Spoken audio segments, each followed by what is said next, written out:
আসসালামু আলাইকুম। Hello everyone. দুধ দিয়ে সেমাই রান্না করব। তাই আগে সেমাইটাকে ভালো করে ঘি দিয়ে ভেজে নিচ্ছি। একদম কম আঁচে ভেজে নিব যাতে পুড়ে না যায়। পুড়ে গেলে সেমাইটা তিতা হয়ে যাবে আর কালো হয়ে যাবে সেমাই রান্নাটা। তাই সেমাইটা লাগানো যাবে না, পোড়া যাবে না।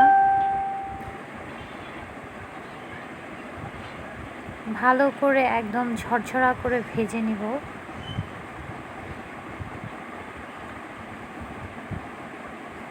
এই সেমাই রান্নাটা অনেক সহজ এবং কি খুবই সোজা, মানে কি বলবো, কিন্তু খেতেও মজা আবার রান্না করতেও সহজ।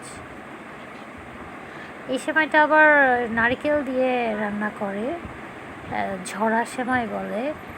নারকেল কিশমিশ বাদাম দিয়ে রান্না করলে এই সেমাইটা খুবই মজা হয়। এই সেমাইটা রান্না করতে হলে ঠিক এভাবে ভেজে, ঘিতে ভেজে নারকেল দিয়ে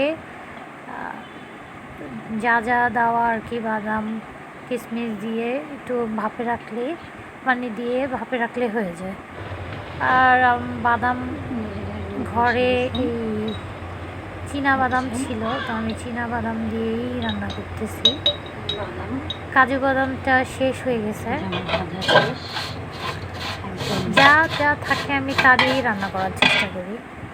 তো এই যে আমি বাদামটা দিয়ে দিলাম, তো আমি আরেকটা চামচ বাদাম দিয়ে দিব। আর অল্প আছে, পুরাটাই দিয়ে দিব, এখানে পুরাটাই দিয়ে দিব।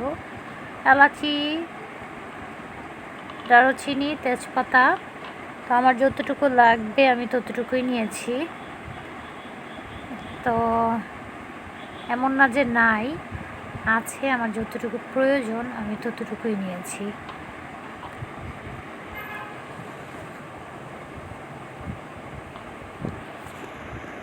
যেখানে আমি দিচ্ছি, আস্তে আস্তে করে দিচ্ছি সব।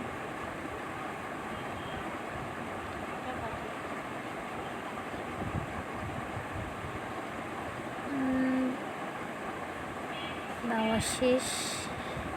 তেজপাতা আমি আরও অ্যাড করব, নামানোর আগে কিছু তেজপাতা আবার অ্যাড করে দিব।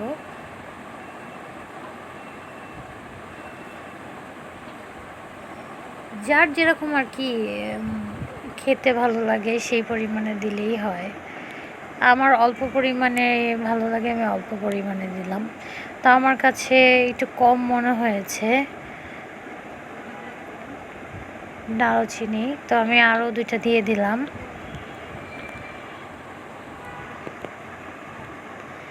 আমি এখানে 1 লিটার দুধ নিয়েছি, আর আমি সুগার ফ্রি ইউজ করব।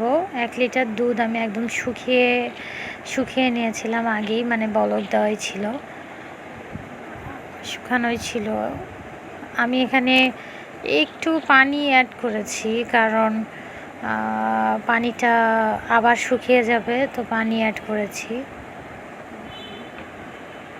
আবার লিকুইড দুধও অ্যাড করা যায়। আমি এখানে রান্নার সময় পাউডার দুধ অ্যাড করি। এই দুধ সেমাইটা রান্না করলে কন্ডেন্স মিল্ক দিলে সেই অনেক মজা হয়, তো কন্ডেন্স মিল্ক দেওয়া যায়। এই যে ঝরঝরা সেমাই, এখন এগুলো সব আমি দুধের ভিতর দিয়ে দিব। যখন এটা সার্ভ করা হবে তখন যদি বাদাম আর কিশমিশ দিয়ে উপরে সার্ভ করা হয় ভালোই লাগে।